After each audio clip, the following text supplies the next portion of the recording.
out the messages and the tweets and whatnot, and yeah. Let's do it. See how much my mic picks up the AC, which is gonna be good. Yeah. All right. Let me go send out the messages. Oh, good. My tweet was not too long. That's even better. Tweet. So we got like a couple more days left at the Kickstart for World of Podcast, so gotta show that again. Hopefully we can get that stretch goal for the panels. How close are they? They still need like $3,000, but you know, usually that's towards the end is when they get some of the bigger backers and sponsors and whatnot. So we shall see.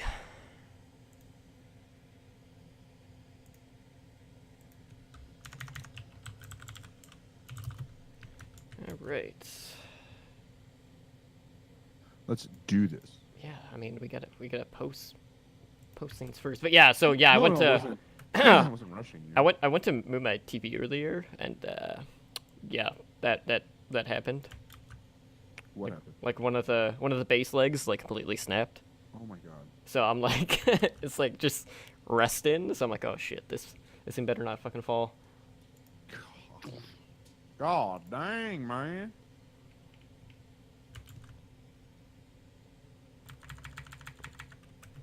So I'm gonna try not to like hit my table or desk. So if you see me like frantically reach out at something, that's probably what I've been reaching for. No. No, not my TV. Not my second monitor. Oh no. You gotta live on the edge and put the webcam on top of that one. That way Then- you can watch it happen. Oh, the problem is then you'd get even more of the light above me. So yeah, I think we're gonna skip on that. Oh boy. How much of my the AC is my mic actually picking up? I haven't heard it. Okay. Yeah, I haven't heard anything. Because either. it's not that far from me, to be honest. Like, that was my big concern. So that's good. Alright. Got that.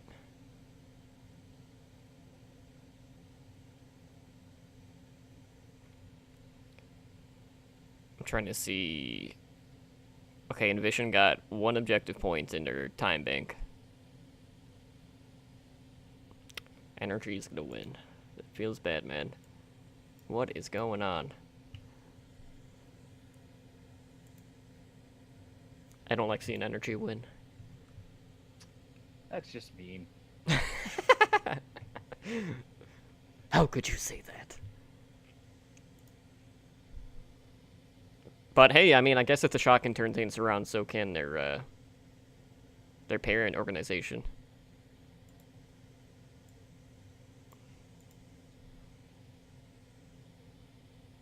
This is an online tournament, right? Yeah. Yeah, Oh, beat then it's Invitational. probably just the Shock playing. We just don't know it. Well, I mean, we know it's not them because most of the games are played at your mom's house. Oh. I'm so Oh, sorry. is that a thing? that Feels bad, was man. a solid your mom joke that made no sense. Yeah, it didn't. No, it had, it's like your mom owns a land center. All look at right. All right. Yeah. Okay. I'm gonna You stop you now. guys I'll just lay you down. guys I'll you just guys lay down. you good to go? I'm ready. All right. All right, let's Check with my mom first. Oh, okay. Oh, you don't you didn't yell back? Mom, we're going live. All right. Let's do this, boys. Starting now. You are listening to the Overwatch League Network, the podcast with Deadeye on all the Overwatch League news and information. The show with Tactical Visor on the statistics and analysis. Here are your hosts, Totally Drunk, Spider, and Slambo.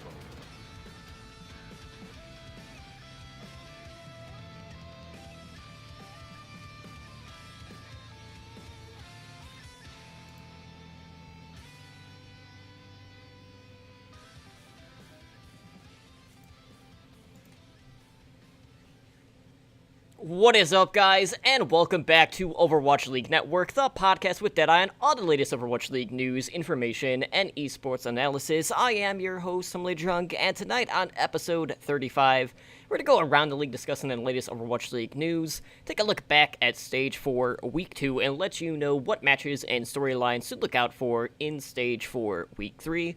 But before we can get into the news and introduce you to my co-hosts, I just want to take a moment to thank everyone who is hanging out with us here in our Twitch chat tonight, and thank all of our repeat listeners. Of course, as always, I have a few friends here with me tonight to help break everything down. Up first, looking for at least one of his black and gold teams to take home a championship is my soulmate, Slambo. Slambo, I know, there's a bit of hockey fever going around right now as the Stanley Cup Finals started tonight.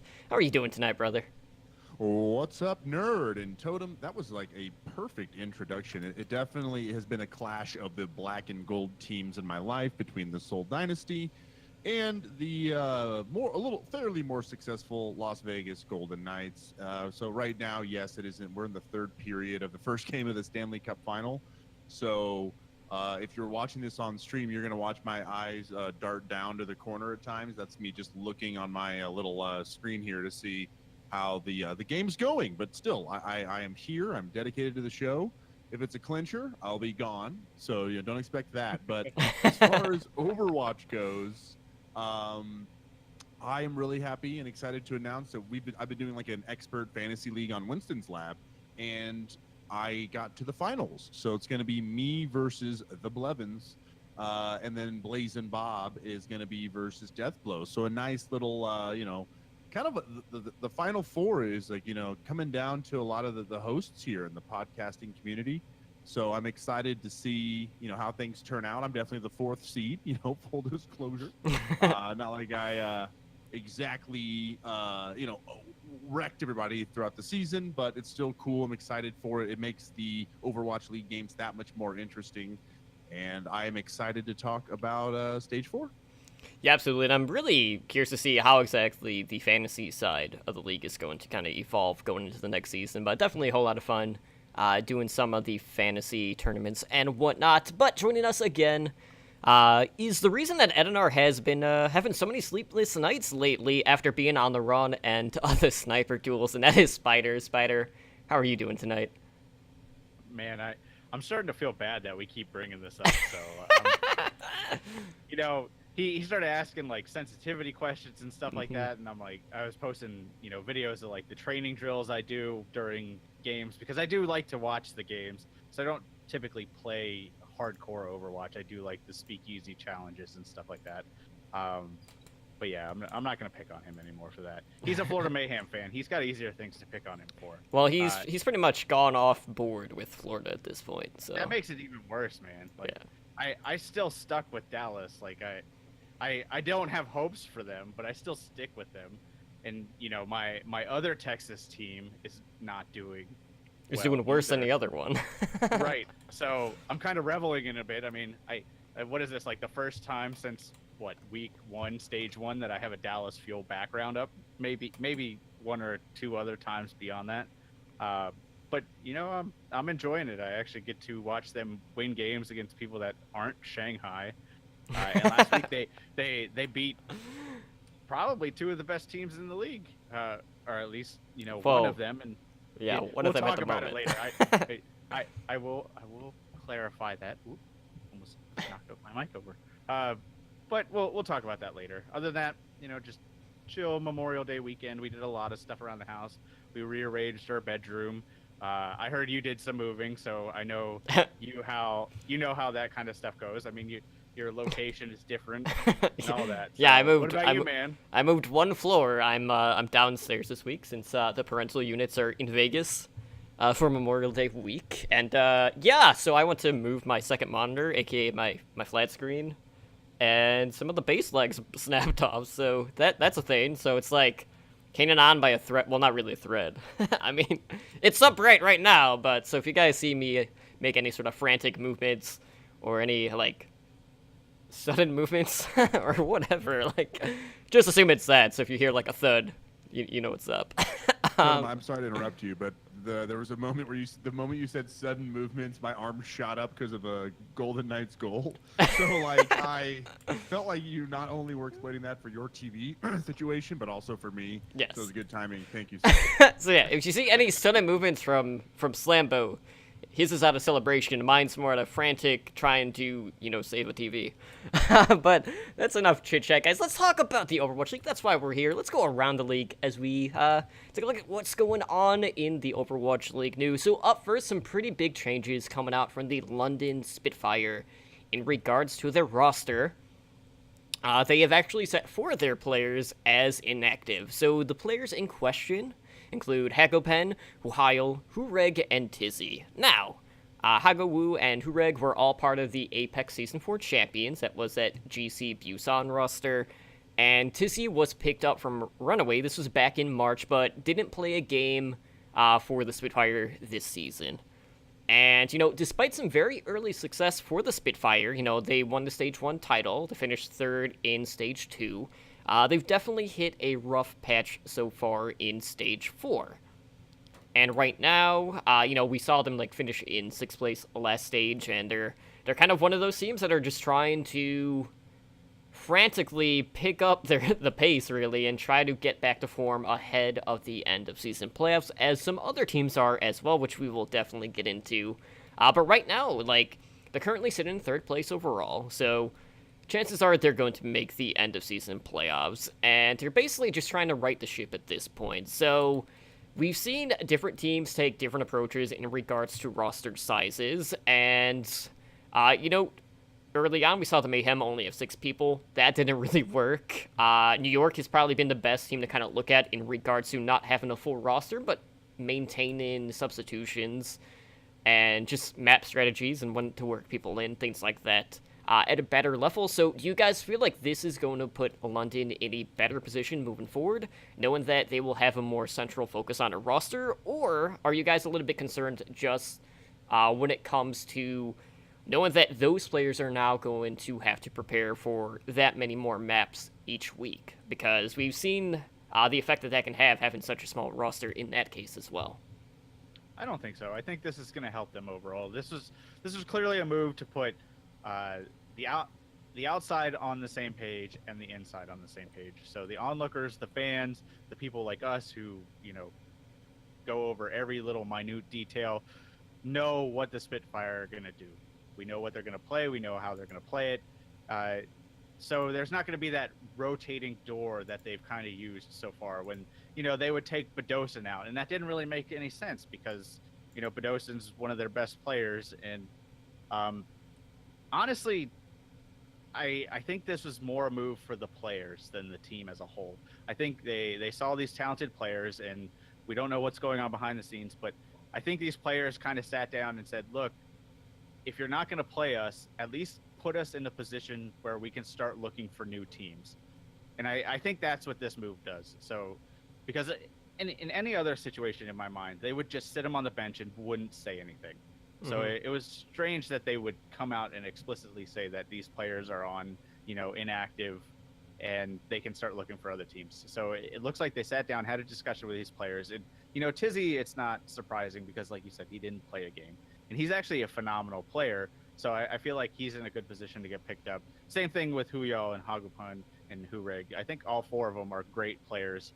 And it's kind of sad to me that they had this deep of a bench. And obviously they've had a deep bench because they, traded Rascal and they traded Fisher. And we saw what happened with Fisher. So we'll focus on him as the success story.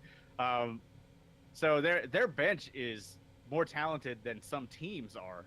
So I would look for these guys to get picked up, and I think this was just a move to get everybody on the same page. I tell you, Spider, though, to me it feels like there's a little bit of risk here because you look like you might run into a Fisher situation. Wow, that was tougher to get out than I thought it was going to be. Where when he leaves, remember when Fisher played London for the first time? Like that's when he first went off. So not only are you cutting these players loose, but you're motivating them to show their worth, to show that they didn't deserve to be really inactive the whole time, not just inactive now, as far as their new position with the team. But it is good. They're going to get a chance to go out there and be kind of free agents. We'll see some of these guys get picked up, no question. We're going to see a lot of movement, I think, at the end of stage 4 and the season playoffs. But I don't know.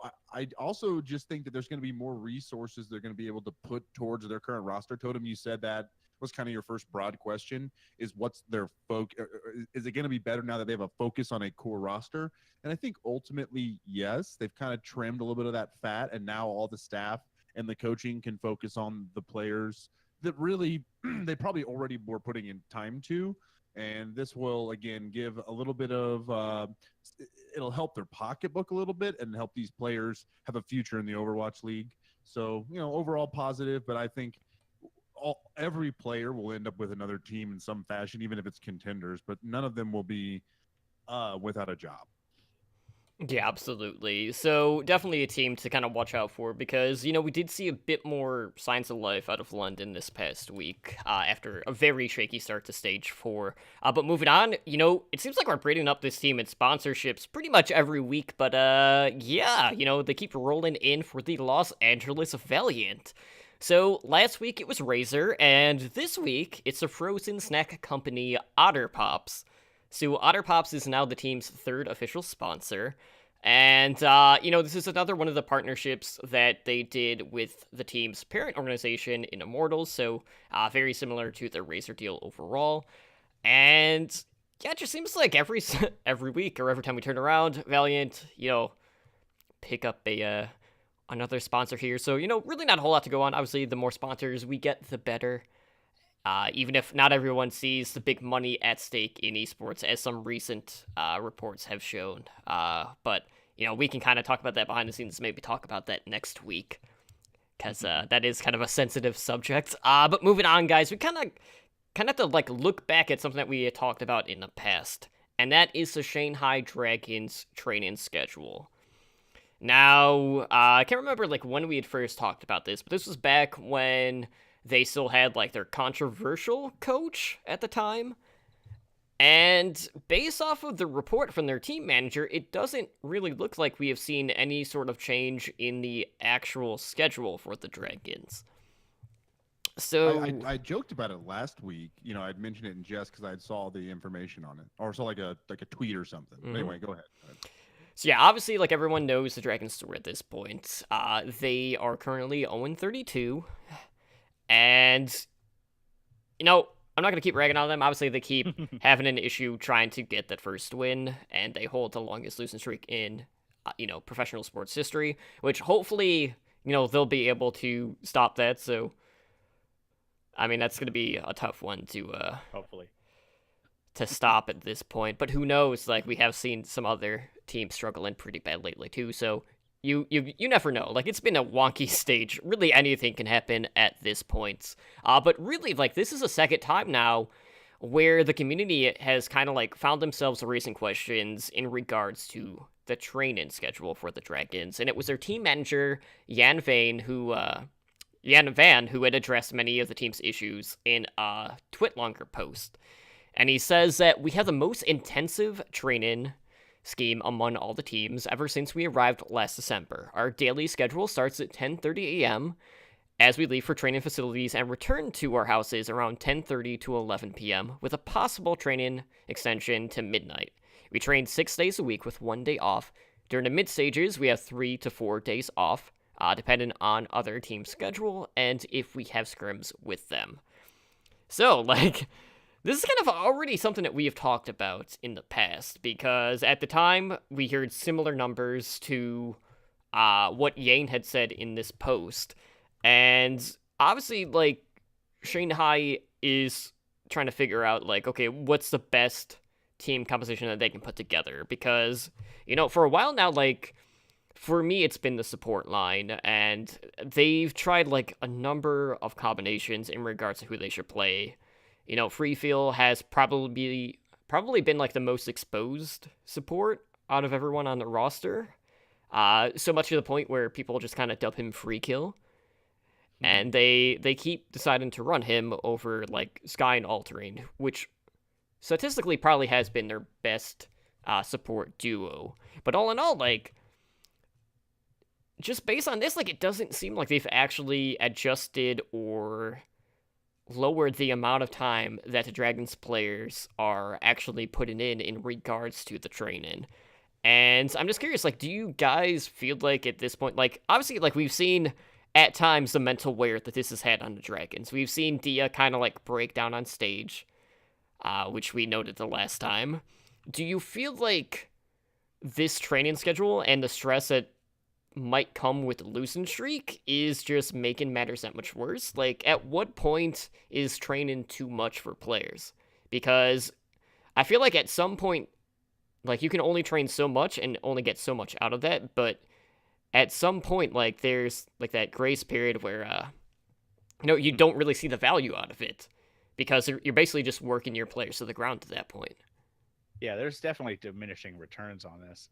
And that point, it's past. I mean, they should have lightened up the training schedule by now, because their season's done at this point. Pretty much even stage 4 is done. So unlike teams that have struggled in the past, like Dallas, that could potentially make a run due to the winning in stage 4 at least the stage 4 playoffs, Shanghai's pretty much already eliminated themselves from that at this point. So I think they need to try a different approach, and I think now is the time to try that. I think they need to take a step back, lower the training regimen. I'm not saying give up. I'm not saying just throw in the towel, play the rest of your games with whatever. I'm saying still look for that first win, but you need to bring it back a little bit. You have to be optimistic that you're going to be able to beat someone someday without training, 12 hours a day, 6 days a week. That's more than most people work in a job. And while they are there for a job, the stress with playing on stage along with this training regimen isn't helping them. And couple that with the fact that, they've had other issues going on, like they haven't had a translator reliably over the past week. I think this is the perfect opportunity to say, all right, we're going to take a step back. We're still going to have training. We're going to do VOD reviews, in the middle of the day. We'll do a, 8-hour training day. And, you can keep it 5 or 6 days. Just relax the time. Let them go out. Let them enjoy, being in LA. Let them enjoy where they are. And, try to focus on something different, because that's the other problem I have with their training regimen is this is the team that this new meta should have helped them out. They should have said, this new meta is coming in. What we've ran in the past, which is primarily dive, hasn't worked because other teams either are A, better at it, or B, at least more practiced at it. So they should have took a step back, said, all right, we're going to focus this new meta and put all our cards into this. And, if it doesn't work, we're not any worse off. We still lost all our games, but at least we gave it a different try. But Shanghai has still been insistent on running that dive, which they shouldn't. They have one of the best Zarya players in the world, so they should stick to the ground pound, Brigitte, heavy tank, support metas, and practice that. And honestly, I think they probably would have found at least some manner of success at this point, but they've actually looked worse. First off, Spider, did you not see the segment on the pronunciation? It is Brigitte. Not Brigitte. Brigitte. Okay. All right, you'll get to roll the R, nothing but Brigitte. Brenda. I like the Brigetti is what Muma was calling her. Brigetti. I like Brigetti. Well, and the other thing for me is that when it comes down to this, Spider, I think you nailed all the major points. Whatever they're doing is not working. So just do something completely opposite of what it's crazy that at this point they're still on that grind. They're still have that mentality that it's just they're gonna just work their way through this. I think it's case point Dallas Fuel.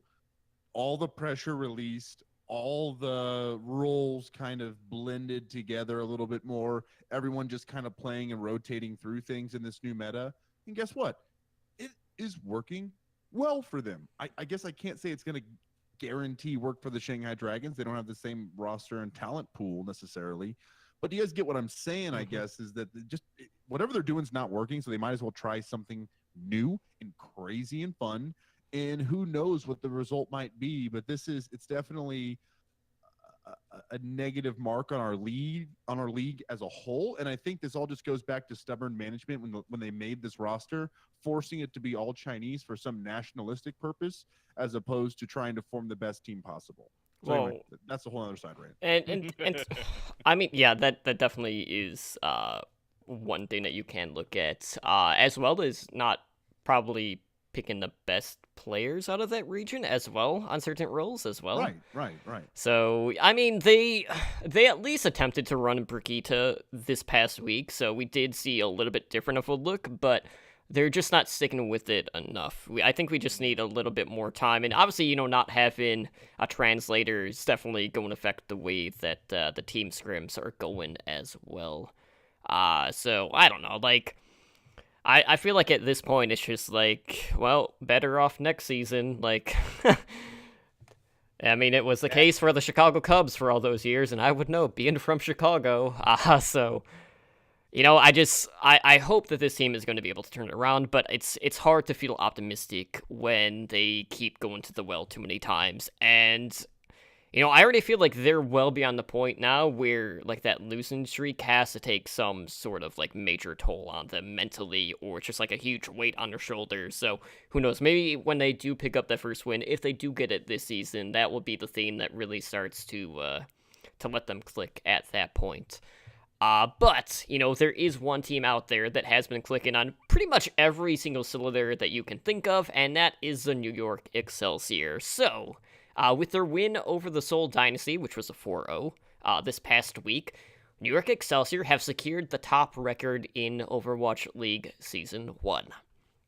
And with that, they took home a $300,000 bonus for having the best record.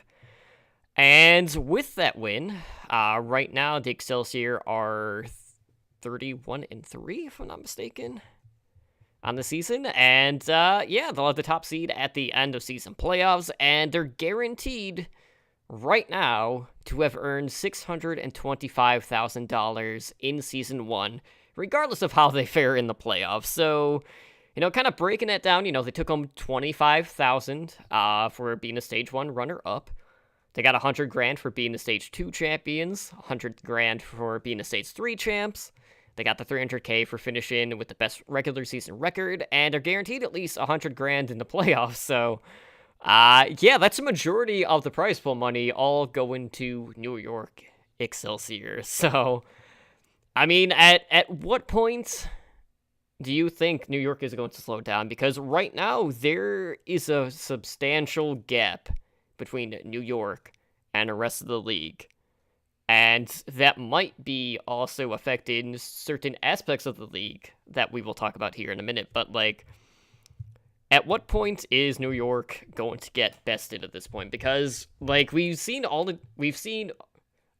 few metas. We haven't seen, like, a huge variance in the metas because of how strong Dive was overall. But do you feel like we're going to be in a position where, maybe one of these other teams can topple them? Because right now, like, only averaging one loss a stage doesn't really seem like they're going to be ones to get bested at this point. Like, they're turning into the Yankees of the Overwatch League in just a matter of months already.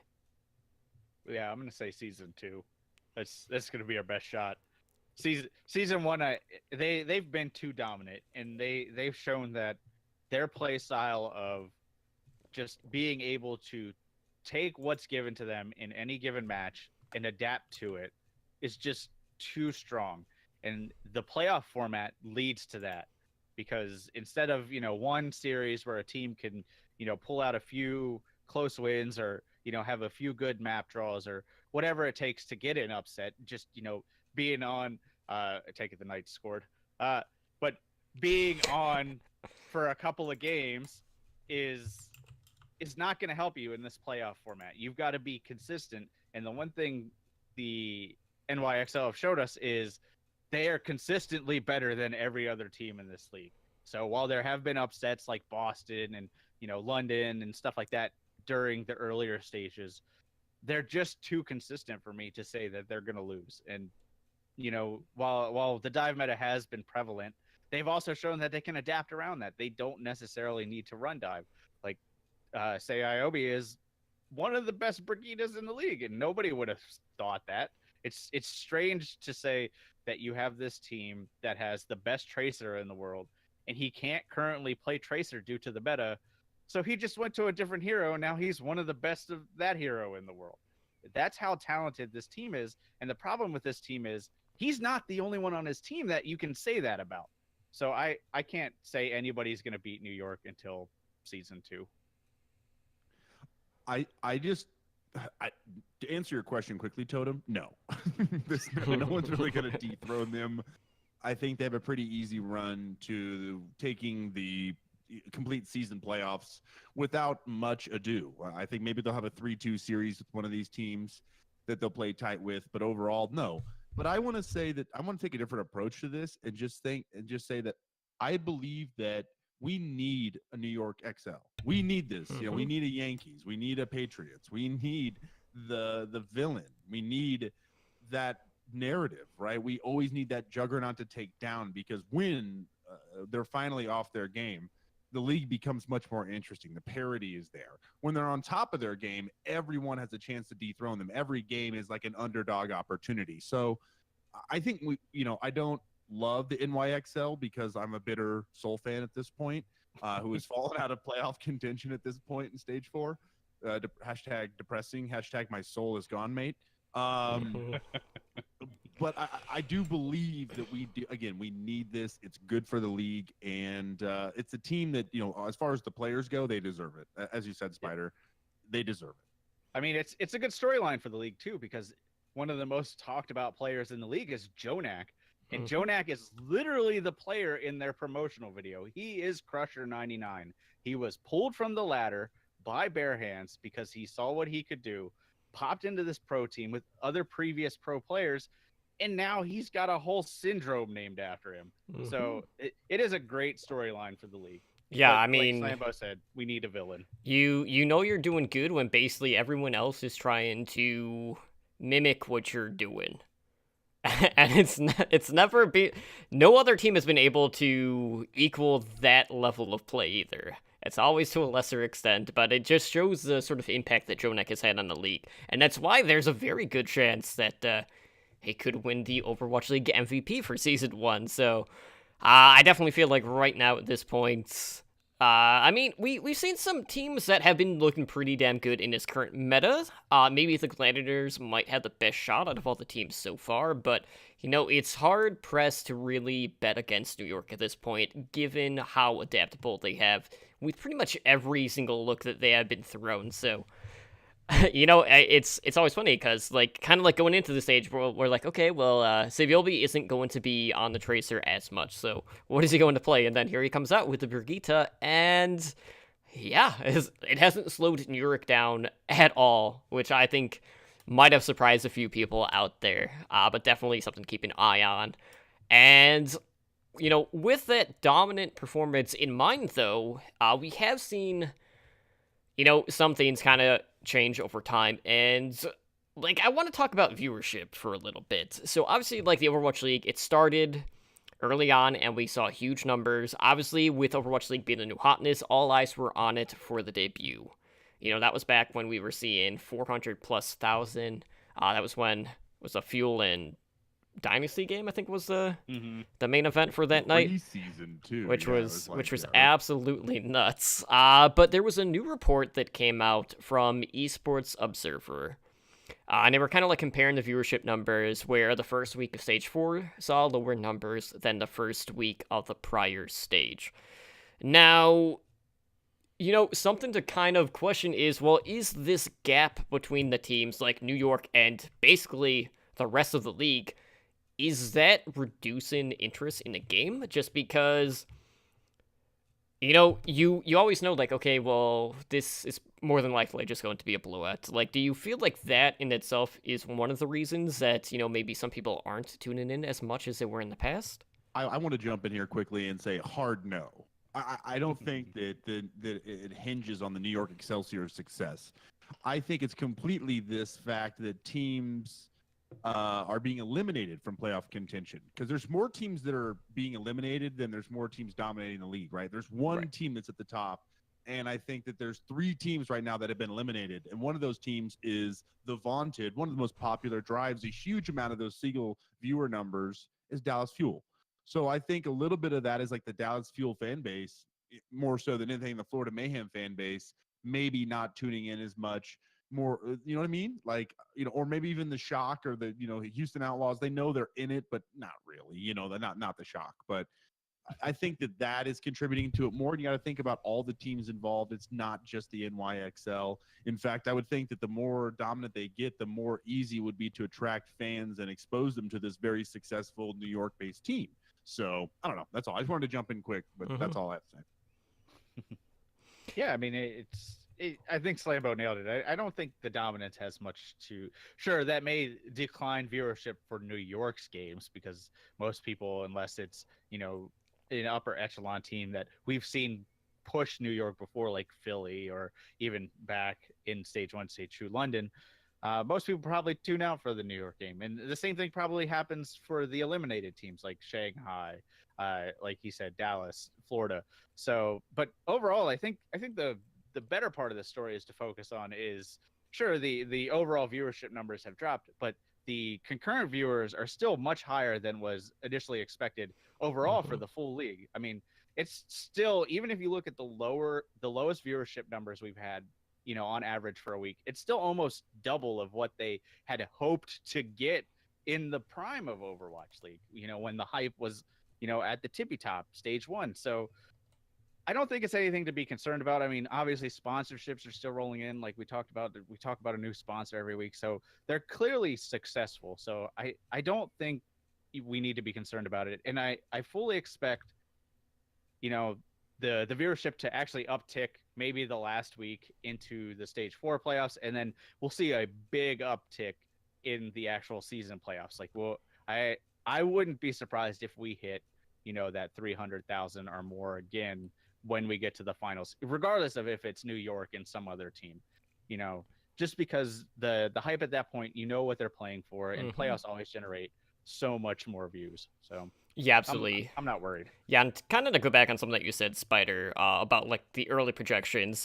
It was the LA Valiant CEO Noah Winston that said before the league had started that they would have been happy with just getting like 30 to 40,000 average viewership, and even with the viewership kind of at more of a low than it's been at, there's still double what that projection was. So like for me, like I'm really not concerned. But what's kind of been like getting under my skin is the fact that a lot of these people that are kind of like calling out the numbers in regards to the league are always comparing it to stuff that only happens like once a month, or maybe something Like that's only going on in the TI or- weekends. Like, you guys have to remember, there's really not that many other like tournaments or leagues out there that are running the length that Overwatch League is running. So it's not really a good comparison point, because obviously, like, if something's only going on like once a month, well, everyone's gonna know when it's going to be happening. It's all going to be condensed into a couple of days. It's not, months at a time. So definitely when we get to the end of season playoffs, when, money is on the line, the viewership is definitely going to be coming back. But, like, I'm not too concerned about the current viewership or how Overwatch is doing on Twitch outside of Overwatch League times, which has been another topic that some of my friends have been bringing up. It's too early to get worried about numbers, and we're still blowing it out of the park in that range. And, we got a lot of stuff coming up in regards to Season 2, including expansion. So we got a few updates in regards to Season 2. So the president and CEO of Activision Blizzard Esports League, Pete Vistelica, sat down with an interview with German financial paper, and how bad can I butcher? Handelsblatt yesterday. Wow, you so guys are really good. Really good job. I should just have Spider do all the German. But outside of Eichenwalde. So they sat down to talk about the expansion, guys. So, before we heard that the number that they were throwing out for expansion teams were 4 to 6, well, we know it's going to be 6 additional teams for Season 2 of the Overwatch League. They're planning on having 2 in North America, 2 in Asia Pacific, and 2 in Europe or Middle East. I know there's kind of been some back and forth in regards to that, but the original translation said Europe and Middle East, not strictly just Europe. But in Europe, they are looking at Paris, Berlin, Amsterdam, and selected Scandinavic regions on the list. And they do want a team in Berlin primarily. You know, they've been involved in a lot of talks. And without being able to give too much away, they said that a team will be there in the coming year at the latest. So if not season 2, definitely season 3. We do know that all the games for season 2 will be played in Los Angeles at the Blizzard Arena. Of course, that will change with the grand finals, kind of like we've seen with this current season. But they're currently talking to interest groups in France, Spain, and Sweden, and they're going to sell the franchises to the strongest interest groups in regards to those. So, really, I'm not. I don't know how I feel about the pick for the for Berlin. I know obviously like Germany is a pretty big region overall. But like I don't think there's as much of an esports history there as opposed to say like Katowice, Poland. Like that would have been like my go-to area, you know, outside of maybe, you know, Paris in regards to Europe. Stockholm. I mean, Stockholm was my big pick. That was what took me by surprise. Yeah, but they said Scandinavian region, so yeah, definitely Stockholm. But I think that the problem with Katowice is that it probably has such an entrenched Counter-Strike scene that they're probably worried about converting that over. That'd be my guess. That could be. I mean, this is still really good news because that puts us at a solid. Yeah, forgive me. That puts us at a solid number of teams, and you know when you look at the bigger sports leagues, you know we have what 12 teams now, 12, 14, 12, right? 12. Yeah, 12. I should know that because we do power rankings every week. So we have 12. So that only puts us, you know, 12 off of Major League Baseball. It puts us, you know, 12 off of the NBA, 14 off of the NFL for a total number of teams. So that's actually really huge. So you can think by season 3 we'll hit those numbers for worldwide. So yeah, I mean six is awesome. You know, we were kind of like when we first started talking about this and news came out, you know, in the middle of season 1, we were kind of like, yeah, 4 seems like a lot. I'd be happy with 4. But now that they're like, you know, it's almost a pretty solid 6. That's awesome. And the fact that they're gonna put 2 basically all around the globe, like, you know, we talked about Europe, but you know, Asia Pacific, that's a big region that encapsulates everything from, you know, like China down to Australia, Japan. You know, you can fit a team almost anywhere in there. I mean, you could throw another Korean team in there at this point, and just call them New York. But honestly, I'm excited. I think in terms of US, we've kind of gone over it, so I wasn't really going to throw any of those out there. We talked that pretty much. It's Vegas and Chicago. Time. There's no other options. There you go. So, there you go. This guy gets it. Well, yeah. I mean, I mean, what else could it be? All right. Yeah, I just want to say it's also good news. I was kind of just saying some other things, but great news. 6 teams, 18. I like that. I like it. I'd like to see even 4 in season 3. We're really building a nice, you know, plethora there. I like it. So, do you guys feel like this is going to bring us to like more divisions, or are we going to stick to the 2 that we currently have right now? I think they'll just expand the 2 we got now. I think it works out well enough. They may tweak some playoff structures, stuff like that, like they've done through season 1. But honestly, 2 works.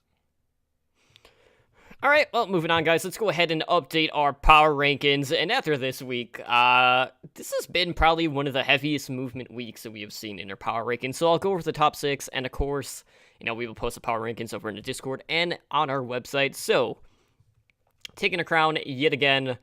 I mean, at this point, nothing is new in regards to the top spot. Number 1 is New York Excelsior. Coming in at number 2, bumping up 5 spots, we have the Los Angeles Gladiators. In 3rd, moving up 3, we have the Los Angeles Valiant. Philadelphia Fusion came in at 4th. Boston Uprising in 5th. And in 6th place, well, all I have to do is look at Spider's background, or even his jersey, and yeah, Dallas Fuel moved up 5 spots and are in our 6th spot. And we'll definitely talk about Dallas in our takeaways. Because like it's it's been something else. Like, it really has been. And obviously, there's been, like, a lot of changes going on. So definitely a lot of drops. Houston is another one of those teams that saw, a pretty a pretty big drop, unfortunately, after having such a great start and then kind of free falling at this point. But let's go ahead and talk about what we saw this past week in Stage 4, Week 2. We'll talk about our takeaways, but first we gotta go over the results. So on Wednesday, we saw the Dallas Fuel defeat the Boston Uprising 3-0. We saw the Los Angeles Valiant defeat Florida Mayhem 3-1. And the Los Angeles Gladiators defeated the Houston Outlaws 3-1. On Thursday, it was a London Spitfire defeating San Francisco Shock 3-2. The Los Angeles Gladiators defeated the Florida Mayhem 4-0. And Philadelphia Fusion defeated Shanghai Dragons 4-0. On Friday, we saw Los Angeles Valiant defeat Boston Uprising 3-2. New York secured their top spot for the end of season by defeating Seoul Dynasty 4-0. And then the San Francisco Shock, I don't know where this team was, but they swept the Houston Outlaws 4-0. And then on Saturday, London Spitfire defeated Seoul Dynasty 3-2. And note, that's another 2 maps taken off of London, despite them only having half of the Busan roster. Still wasn't enough to get the win, unfortunately. We saw New York Excelsior defeat Shanghai Dragons 4-0. And then the Dallas Fuel defeated the Philadelphia Fusion 3-1. So, let's go right to it. So, Dallas, they practically started from the bottom. Now they're here. I mean, what is going on with Dallas? So, Dallas has rebounded after picking up some major wins. They beat Boston. They beat Philadelphia. Realistically, they are both playoff contenders. Now, maybe not so much Boston in regard to this current stage, but Fusion is definitely one of those teams that is a playoff contender for sure, based off of everything we've seen, based off of what we've seen out of Sato and what he's done for Philadelphia. And with those 2 wins, Fuel are currently 3-1 after the first 2 weeks of Stage 4. Now, the introduction of Brigitte and the return of Deathball has brought this team basically from the bottom to being in the run-in for the stage playoffs. And I know it's early on, but, based off of everything we have seen so far from Dallas, I'm feeling more confident with this team after these first 2 weeks. I knew that, the Deathball team compositions that we've seen is more in their wheelhouse. That's something that they have ran in the past. As Envious, and they recently had a meet and greet in Texas. I was at main event, so maybe that brought a big morale boost to that team. And it just seems like that entire organization at this point is starting to click. Obviously, they kind of did a restructure. They picked up Arrow from the Fusion University contenders team, who had just won the contenders for NA. And, Mickey has transitioned to the Brigitte role really nicely. Their DPS has really been stepping up as well, with or without AKM, depending on if he's in or not. But all in all, this Dallas team is improving week after week, and it seems like this could be a team that will be in the stage playoffs, and it's crazy to think about, because for the longest time, they were just kind of entrenched in, that 11th hole in our power rankings, and now, this is a team on the rise. It's surreal to me. I'm so happy for, Bob and for Spider to see them, kind of get their team back into it, so that's always good stuff, but, it makes you question, okay, so if Dallas can do it, that gives hopes to Shanghai as well, so really good stuff from Dallas so far, and I'm very happy to see that, because no one likes to pick on teams. I mean, some people like to do it more than others. We like to meme. I mean, at least I do, as everyone knows. Some more than others. Sorry, Slambo. But, looking at the aspects of their game, what do you think has been the biggest driving force in regards to this recent success for Dallas Fuel? I mean, you hit on a lot of the major points, but Dallas, even going way back to the Envious days, have always thrived in tank metas. But the real specific to it is they thrive in very aggressive tank metas because of Mickey's playstyle. We saw Mickey struggle when he had to decide whether he could go aggressive or whether he had to, stay back and peel. Mickey has always been a very aggressive player, even when he was on the Diva. And the Brigitte allows him to play that super aggressive. And, you know, winning fixes a lot of problems. And that it's true in every sport. And I think that was their big thing. Sure, the main event, meet and greet helped. But really, when they picked up that win against Boston, I think that was their turning point for the stage. And I think had they not beaten Boston, I don't think they would have beaten Philadelphia. Just because at that point, that put the confidence back into Taimu, that put the confidence in the team and their play style. And, honestly, that's been the biggest difference to me is Taimu is hitting his shots. He's competing with other high-level Widowmakers, which he wasn't doing earlier in the season. So along with the aggressive Brigitte and Taimu hitting his shots, that kind of opens the room for the rest of the team to pretty much do what they want. Siegel has been phenomenal on the Diva. I mean, the fact that he put in so much work and is able to transition from a DPS to Diva in the middle of a match just speaks to the level that this team can play at right now. And other teams don't typically know how to counter that. Sure, there's a little bit of that with like New York, but New York's the best team in the league. So that's what you would expect. You would expect, a player on New York to be able to do that. You wouldn't expect somebody on Dallas to be able to say, all right, well, DPS isn't working. I'm going to go off tank. You play a support. You play, whatever. And it just works. So Siegel in one round went from like Genji to Diva to Brigitte. It was crazy. Like they just swap so much. And I think that's their core to success. But obviously their big success is Mickey on the Brigitte. He has the most playtime. He, while he posts kind of middle of the road, upper middle of the road stats, he say YOB Prophet are posting better stats with, decent amount of playtime. So we're not cherry picking, like one guy played Brigitte, like Muma played Brigitte for like 5-10 minutes and has really good stats. I wasn't counting that. Like he's middle of the roads for decent playtime.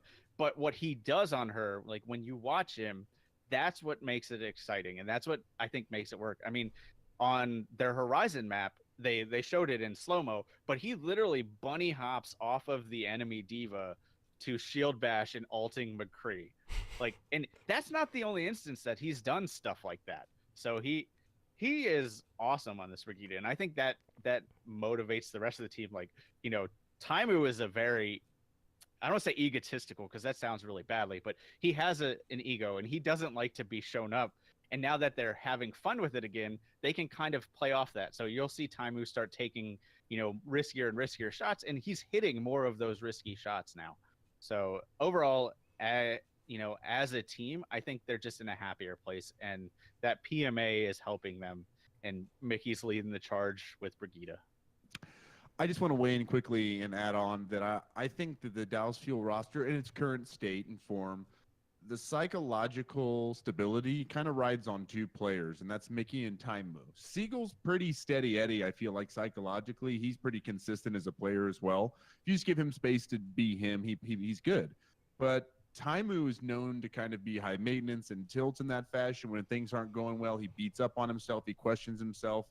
And then Mickey, he's stable, but he can't always inspire everyone to match his level of positivity. So it's like when Taimu's playing well, he's so confident that he's one of the best players in the league. He plays like he's one of the best players in the league. And then when Mickey's having fun and people are picking up what he's permeating and really also sharing in that on that roster, it allows them to play a little better. So, I mean, just to kind of compliment everything you said, Spider, I think the psychology piece of it is important there too. And those two players impact that the most. And it's been fun to watch. I think it goes back to, I think Totem said it. It's just been cool for you and Bob, for me personally, for you guys to really get to watch a little bit of fun. And really, I think you guys are going to be in the stage playoffs at this point. I mean, I think it's absolutely possible. So. Yeah, and kind of to just go back to something that was said in Twitch chat from Bob, he says that Dallas also plays Brigitte 75% of the time, with the next closest team being at about 25%. So, like, really, like, that's the big thing for me, like, right now. Once these teams really figure out how to deal with Brigitte, is that kind of going to cut the legs off from underneath them just because they have been able to run her so much? But to talk about Taimu for a minute, like obviously we saw like when he wasn't feeling it, he just got in that mindset was like, okay, I don't really know what I'm going to bring to the table. So that was when we gotta see him sat out a lot.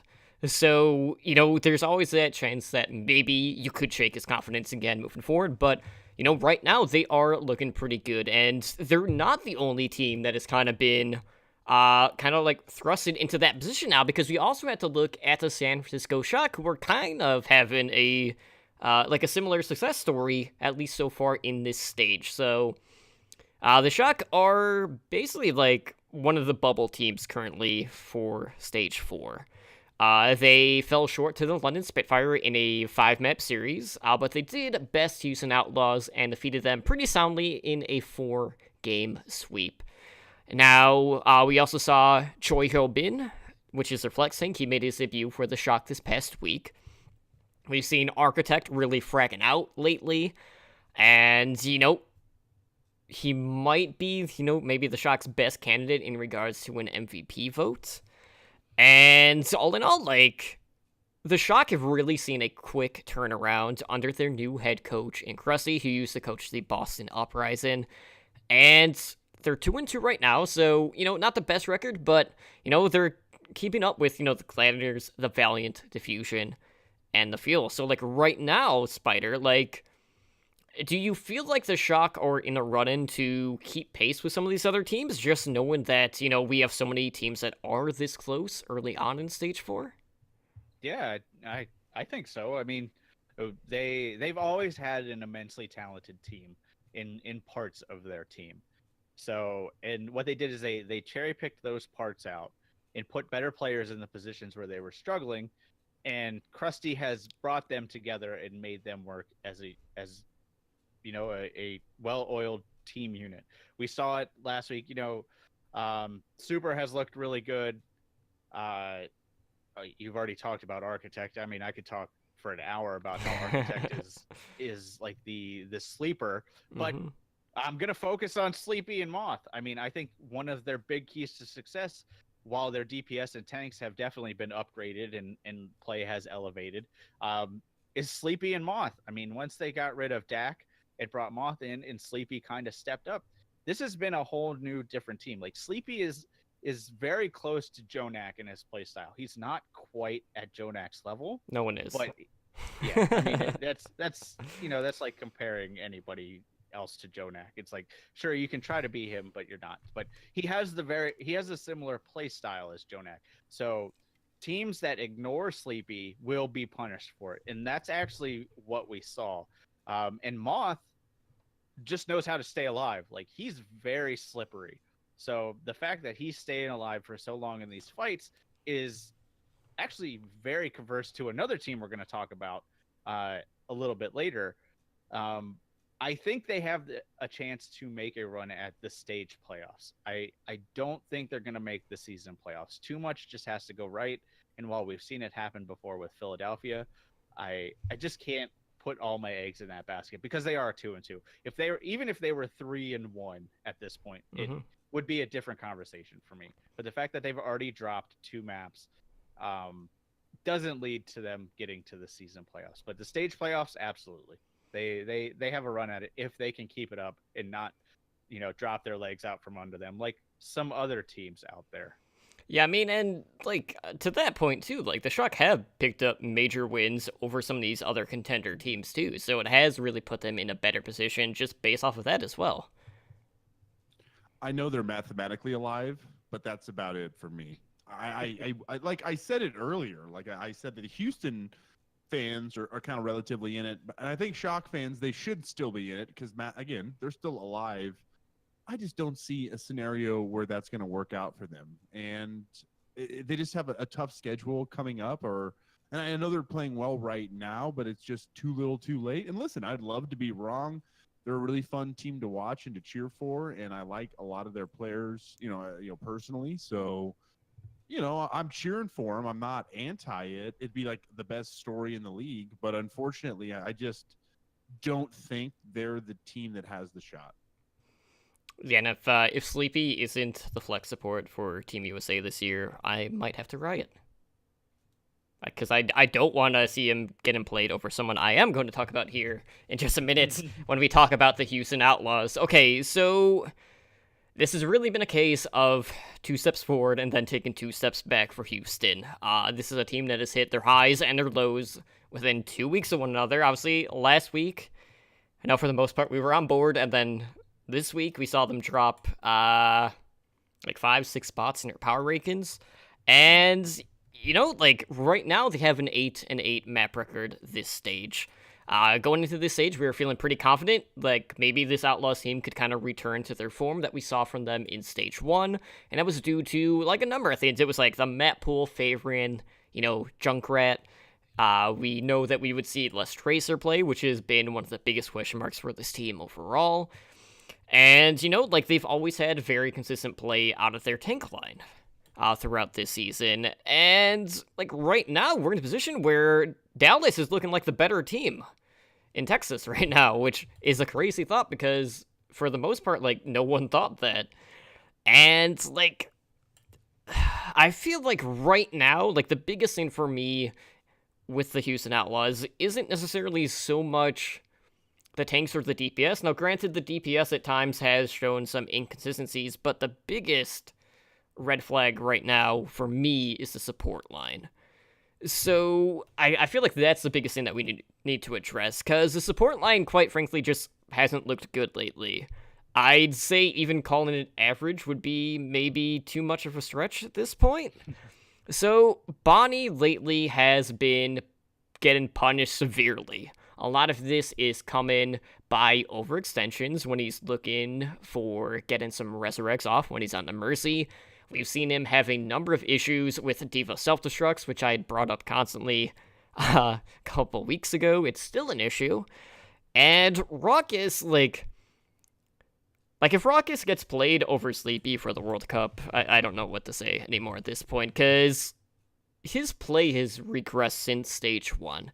And with how important that Zenyatta has been to team success stories, like, he's never really been in a discussion for being one of the better Zenyatta players in the league. Like, you just don't see him have the impact that all of these other Zenyatta players have, like Jonak, or even like Sleepy for that matter. Like, you never see him in the kill feed, he doesn't play that style of Zen, and really that type of Zenyatta play is what is enabling a lot of these teams to really start popping off. So it's just like, there's been too many questionable ultimates or just positional errors coming out of the support line that makes me, like, I don't know what to say, like, it takes me away from this team, because this is a team I want to get behind. They have some great pieces, but there's just this one aspect of their team that is starting to hold them back more and more, and it's becoming more apparent as the stage has progressed. And I don't know if this team is going to be able to regain that composure that they had in stage 1. Especially after, this past week. Like, the Shock just handed their asses to them at this point. Like, so, I don't know. Like, they need to figure out something, and they don't really have the pieces to fix that line. Yes, Archon is with the team now. He got his visa issues situated, and we don't know how many AKMs it'll take him to build a Dragon Blade. That's another point entirely. But they don't have anyone that they can work in, really, at this point, to kind of patch up the hole in their game currently. Because from what we saw of Boink in the past, it wasn't to that level either. So I don't know what to do if you are Houston at this point. Yeah, I mean, I think you nailed it pretty much on the head. The rest of the team are playing at the level they really need to play at. The revolving tank line based on map pool has worked pretty well. They seem to focus on the maps for certain tanks, and that seems to work. The DPS, while streaky, have consistently shown that they are playing up to a level that they need to. Even Jake has looked good on pretty much every hero he's playing, and he still looks really good on Junkrat. So the support line is where I look at it. Raucus, isn't the most flashiest Zen, but I don't think he's the problem. He, when I went back and looked at all of his statistics and stuff, he's like middle of the road. So while he's not the worst, he's not the best, he gets the job done. And sure, you'd like to have somebody like Sleepy or Jonak or, anybody at that caliber. He's doing what he can with it. especially given the fact, and you hit on this, is Bonnie. I think Bonnie is their problem right now. Bonnie dies more first in the fight than any other Mercy out there except for Zebasai. Think about that. And even Zebasai, they were off by like 0.2 or something. It was like minuscule. So while we make fun of Shanghai supports for dying in weird places at the start of a fight, Bonnie's better at it. Like he dies first, in most fights. And that is huge right now. Because the res, while not as important as it was in stage 1, is still very important when you look at Widow v Widow. And that's a big part of stage 4 right now, is Widow v Widow. So Bonnie is their problem. I think at this point they have a weaker schedule, with the turnaround. I don't want to say weak anymore because who knows what'll happen. Who knows? Yeah. Yeah. But they're playing Shanghai and Florida. So they have, technically the weakest schedule they could have right now. I think this would be a good week to try out Boink. I mean, Bonnie's dying early. Put Boink in and see what he can do this week. While it won't be a great testament due to the teams you're playing, you can at least see how he gels with the team and you can get feedback and stuff like that. Because I think they do need to try something. I think Bonnie is their biggest problem. And, I hate to single people out like that because I'm with you. I want Houston to win. But they got to change something if they want to make it to those playoffs, man. I think it goes back to what Totem said too, personally, is talking about Raucus. And Raucus has had every opportunity, a lot of time in game, starting in that lineup. And he should have improved his game, relatively speaking, to the rest of the competition. And I think that has been a detriment. And Totem, to be fair, is that's not something I've ever really thought of. And that's because Raucus is almost like a fan favorite. And I look at him as such a, someone who I enjoy and who's been around a long time, a veteran of the scene. And there's a lot of jokes about his booty, for sure. But just like, that's why I've almost like kind of been blind to it and not seen that he is serviceable, but he's not where he needs to be to put Houston into that next level. And that support lineup is frankly weak for both of your points. Individually you're calling out different people, but I think overall that is a huge hole in their game. They have the DPS players, they have the tank lineup. It's just that support play that seems to be kind of holding them back or creating more of that inconsistency. Yeah, and, speaking of inconsistencies, there have been two teams right now that have been a bit more inconsistent than what we're kind of used to seeing from them. And, yeah, it might surprise you that they're both currently 0-4, and those are the Seoul Dynasty and the Boston Uprising. That's right, guys. Like, right now, they're 0-8 collectively, which is the same as the Shanghai Dragons and Florida Mayhem. So, I don't know about you guys, but I feel like lately, I've had this feeling like I've kind of like woken up in a different universe or like a bizarre world, and I've just kind of had this feeling like tenfold, so far this age, because like there are certain things that I would go in and kind of expect to happen, and it wouldn't play out that way. I mean, it's worked great in some ways for some teams, like New York. It's worked great for even Dallas, who, not much of us really expected to see such a quick turnaround from them, but, it's awesome to see. But, I don't think any of us would have been like, yeah, Seoul and Boston are going to be, on par with Shanghai and Florida. Like, that's just, it's crazy. Like, no one would say that in their mind. So, looking at the Dynasty, this is a team that entered Stage 4. They had a 1-game lead in their division, which was important because they had to get the best of the Valiant, and they opened up Stage 4 against the Valiant, and we've seen how that's kind of unfolded, and now the Dynasty are on the outside looking in. Like, they need... I mean, I can say, like, they're on, like the far outside, because they're, like, only, like, a game behind, like, that 6th spot, but, like, they're 0-4, so, like, that hole is gonna get deeper and deeper if they can't fight their way out of it, because... it just seems like they've tried a number of different things, and nothing seems to be gelling right now. But, like, that playoff opportunity is kind of slipping through their fingertips. So, I hate to say it, like, we might not get to see Seoul in the playoffs at any point this season, which I would hate to see, just knowing, how how important that team has kind of been for the Overwatch scene overall. And like looking at Boston, last stage they shattered a ton of records. At one point they had a 15-game win streak. And yeah, they fell short in the stage finals to New York. But like they're still in it right now. Like they're in fourth place overall. They're 22-12, so not a bad record by any stretch of the imagination. And like they're just trying to figure out this meta. I think is the biggest thing. Obviously, they are great at dive. Really not great against dealing with the current meta though.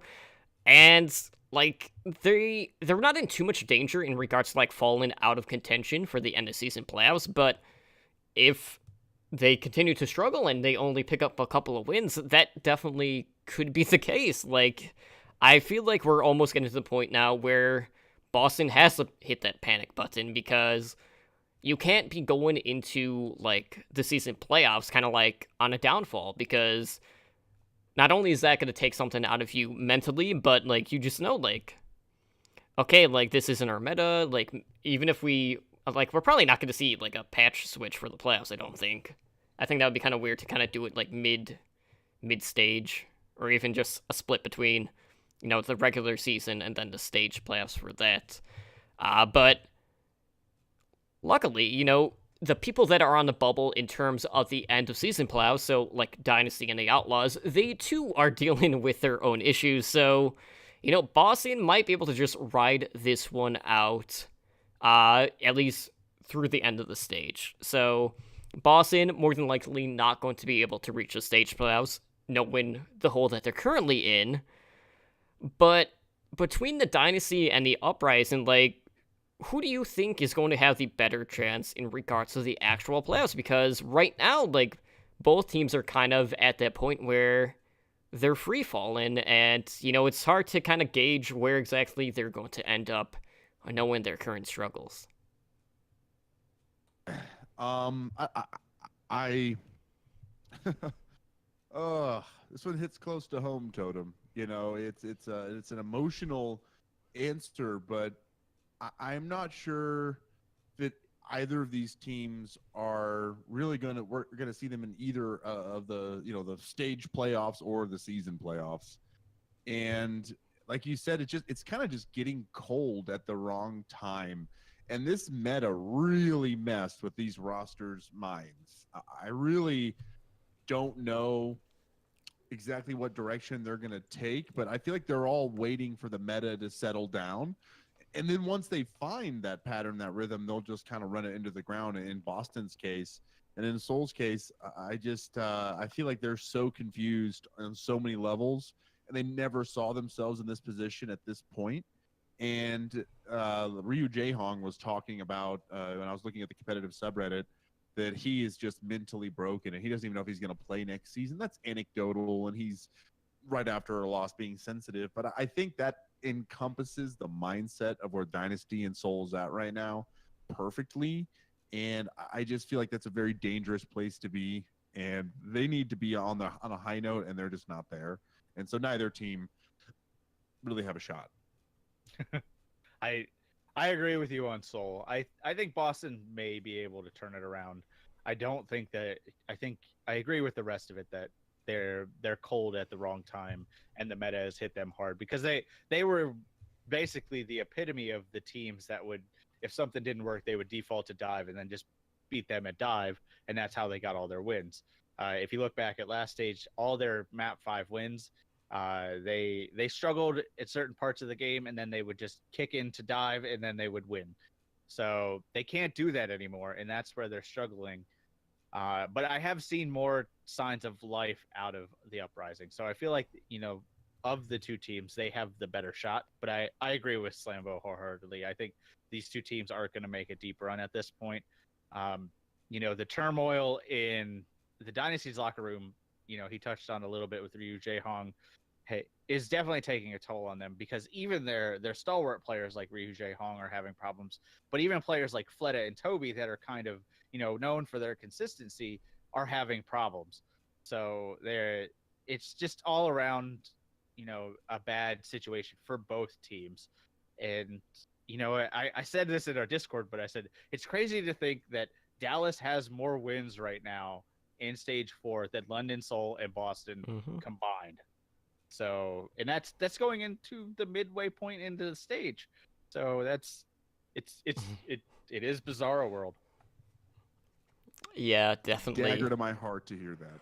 Yeah, and I mean, like right now, like Dynasty is only one game behind in regards to Mhm. the end of season playoffs, so it's not like they're completely out of the running. But that team that's above them right now is the Gladiators, who have looked like one of the best teams in the league in this current meta. And a lot of that is due to the fact that, well, they're back to having the Kontu Panthera tank duo of Void and Fisher. So Void finally got a debut for the Gladiators this past week. And, this is a duo that had competed in Apex, the Apex circuit in South Korea, where they took second place in Apex Season 3. They got third in Apex Season 4. And, they're off to a hot start so far with the Gladiators. They're 4-0 in Stage 4.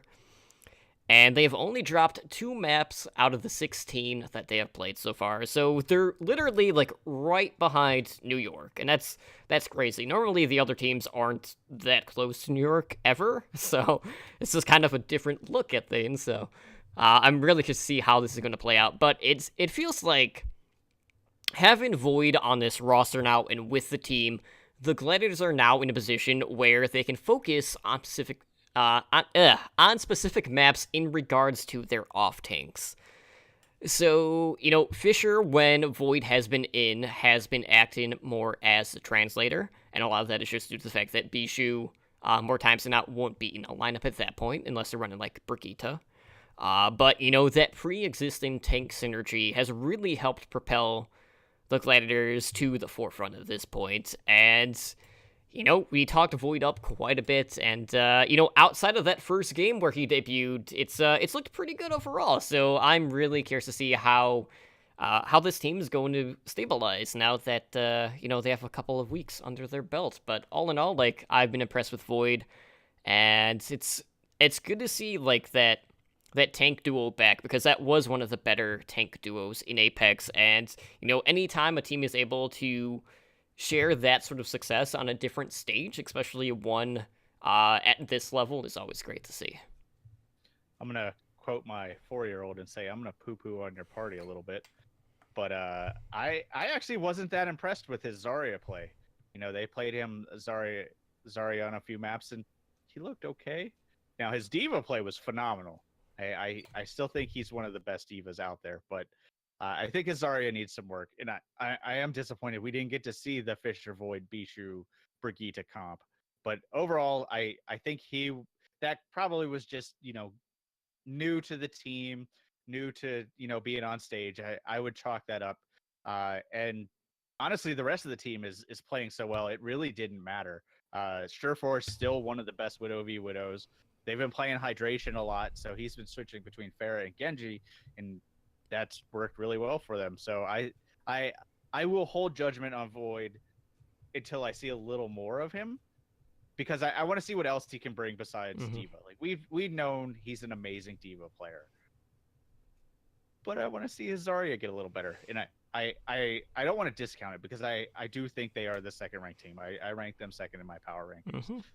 They are easily one of the best teams in the league right now with all these pieces firing. I I just want to see him get a little bit better at Zarya. And at that point, I'm gonna say maybe they have a chance to give New York a run at their money. I'm going to tell you, Spider. I think that his Zarya is going to be a lot better than you think it is, and you, just what you said, you nailed it. It's just the jitters. It's kind of working it out with a new team, but Void will kind of build that synergy and understand his place a little better. And every map is a little bit different, and they weren't leaving Void in. They were still swapping him out Mm-hmm. for Bishu. So Hmm. he wasn't like he was getting full play time. He was having to swap out. And also, like, Bishu sometimes would come in and play Brigitte, but when he came in, he was playing on that off tank role, and he was Mm-hmm. doing a good job. So I feel like I would like to see that healthy balance still take place. But to go back to my initial reaction, I remember when this season first kicked off, I was excited for the core synergy of the tank lineup of the Gladiators of Bishu and I Remix. holy upgrade. You know what I mean? If I was hyped for that synergy of a tank duo, what an awesome group to have back together. These two guys are fun to watch. Fisher has been, like I said, playing with a bit more passion in his play, trying to prove that he was worth it when he got traded from the Spitfire. And Void now has kind of been on ice for a little bit, working out some other issues, but been announced for almost 2 months and hasn't seen a lot of action. So just anyway, overall, I have really think that this is great for the Gladiators, that they're getting it at the right time. And I was also thinking, guys, when you look at the tank lineup now with Void and Fisher, and you look at the support lineup with those two Finnish, Shaz and Big Goose, that's a pretty star-studded core to have to play. Their DPS can play really well around that, and I just think that, and Surefour, that's why you see him playing so well in the Widow, is because of those kind of all-star tank and support groups. So I just think it's really a good time for the Gladiators. I'm looking forward to seeing if they continue to move Void with Bishu, or if Void's going to get more starting time. But that Zarya play, don't discount it, Spider. It's going to come bite you in the butt. You're going to see. I just wasn't convinced. So it's still better than other Zaryas we've seen in the league. But I couldn't be like, oh, Void was the best thing to come into the league. And, I had to at least bring it down a little bit. Like I said, they're still the second place team to me. So. Mm-hmm. Yeah, I mean, for me, like, the way I looked at, like, his debut on the Zarya was, one, it was on King's Row, and against a team that was pretty damn good on that map, so, like, it's really hard to be, like, I can't be super hard on him for that, and obviously, the jitters for the debut match is always going to be a little bit higher, but kind of, like, to bring it back a second, as I had posted, like, in the past, like, in Apex, it was mostly D.Va play. So Zarya has kind of been on the back burner for him since like season 3 of Apex. So I'd say like give it another week and we'll start to see it come a little bit back to form overall. But definitely Gladiators a team to be on to watch. And they have a pretty big match this week against the other LA team, which I know all of us are pretty hyped for. So let's go ahead and go into Stage 4, Week 3. So we let you guys know, like, what matches that we're going to be on lookout for, whether that is just due to, playoff implications, marquee matches, or even, storylines. So, let's start with one that, is more of a storyline based off of how the teams are currently doing, and let's talk about the Seoul Dynasty and the Shanghai Dragons match. So, right now, both teams are 0-4 this stage. Dynasty are looking to regain some confidence, especially for Ryuji Han, because, we've kind of seen him go back to that support role. He's no longer Ryuji Khan. We saw that week 1. Didn't really work out so much. And then on the other end, we have the Dragons who, for the most part, like, they've tried to work in their DPS. Like, we've seen Damon come in, who, I mean, honestly, like, he hasn't looked that great overall this season, since he got picked up from Energy. And it's really been, like, the Otto and Dia show for the most part. Obviously, Kaguri has had a pretty good season overall. I feel like a lot of people are being hard on her for whatever reason.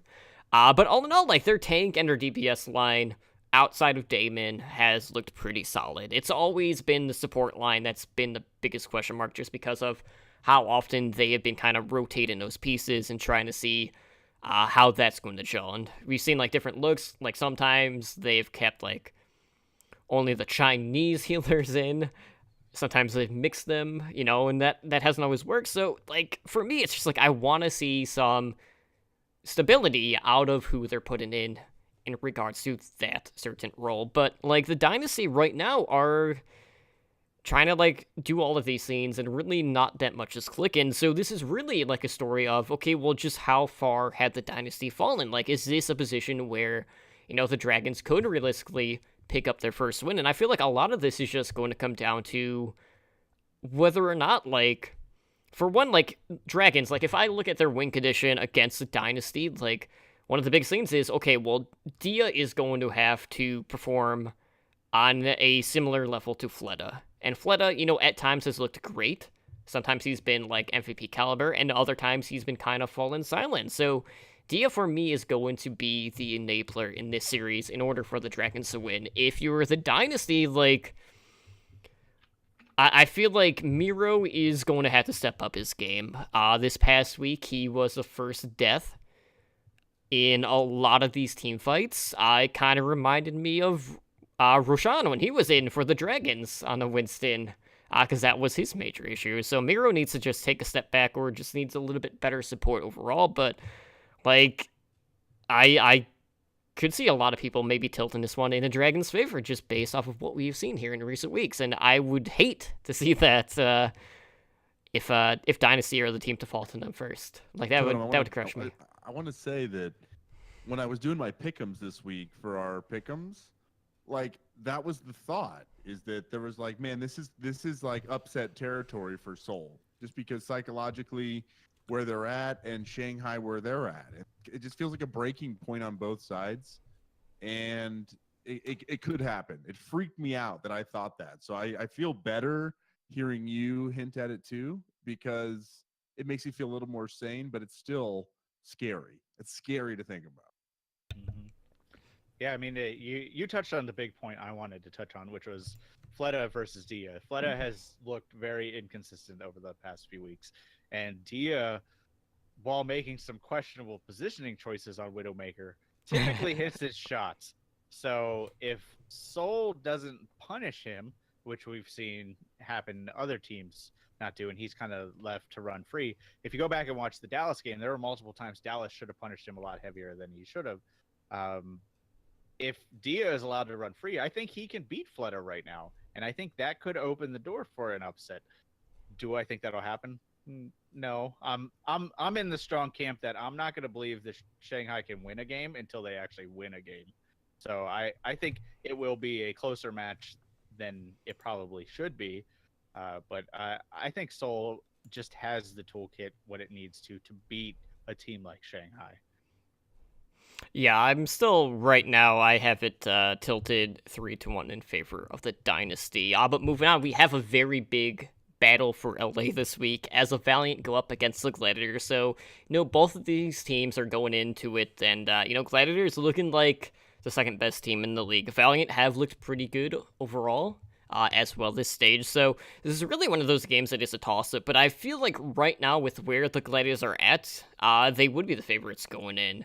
But, the home crowd in this one is always kind of split. Obviously, it is both of these teams are in LA, and, it's at the Blizzard Arena, so expect a lot of fanfare on both sides, but, maybe this will be the week that Void makes a believer out of Spider.